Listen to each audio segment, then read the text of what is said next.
Изучая привычки и повадки средневековых людей, можно даже подумать, что это были какие-то инопланетяне. В том смысле, что они были во многом не похожи на нас. Не мылись, проще относились к вопросам жизни и смерти, не могли справляться с болезнями, которые сейчас лечат за несколько дней.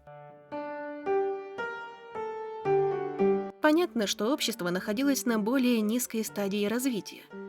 Отсюда и все особенности, которые были указаны. Считается, что походка средневековых людей отличалась от современной. Как мы ходим сейчас?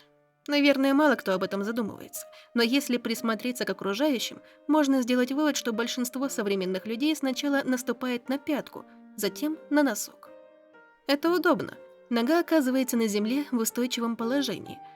Чтобы ходить на носочках, необходимо обладать развитой координацией. К сожалению, сейчас далеко не все способны отлично совладать со своим телом. Многие вообще почти не ходят. На работе сидят в офисном кресле, до места службы добираются на личном автомобиле или на общественном транспорте.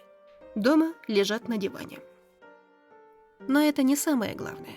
Сейчас фабрики производят обувь на достаточно толстой подошве.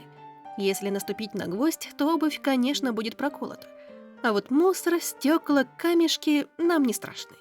Мы можем смело ходить по всему этому, не боясь повредить ступню.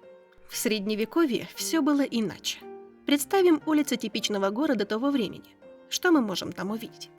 Во-первых, дороги, которые в лучшем случае вымощены камнем. Причем не каким-то там декоративным, хорошо обработанным, а обычными булыжниками с острыми углами. Среди больших камней мелкие, не менее острые. Во-вторых, куча различного хлама. Известно, что в средневековых городах не было свалок, мусор выбрасывался прямо из окон. Нечистоты – это еще половина беды. Ходить по ним неприятно, но они не способны причинить вред ступням. А обломки дерева, кости, металлические фрагменты – это уже серьезнее.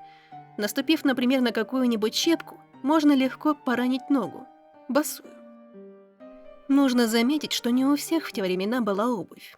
Кожаные чулки, которые можно увидеть на картинах, созданных в Средневековье, были предметом роскоши. Беднота ходила в том, что могла создать или приобрести. Что-то напоминающее обувь, сделанное из каких-то тряпиц. Были, правда, деревянные башмаки, но их тоже носила в основном знать. На картинах можно увидеть обувь на платформе. Такую носили женщины благородных кровей.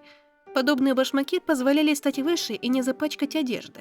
Церковь подобные штуки, существует мнение, не одобряла.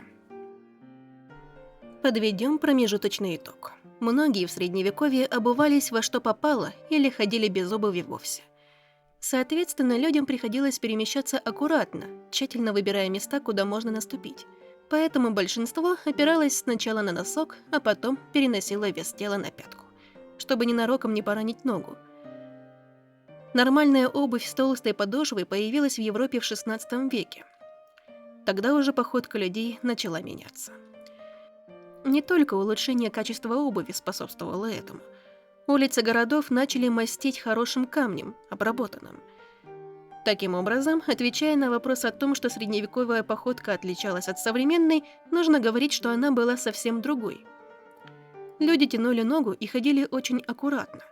Сейчас же мы делаем небольшие шаги, иногда даже несмотря, что у нас под ногами. Если вам понравилось, не забудьте поставить лайк, подписаться на канал «Загадки истории» и нажать на колокольчик, чтобы не пропустить новые видео.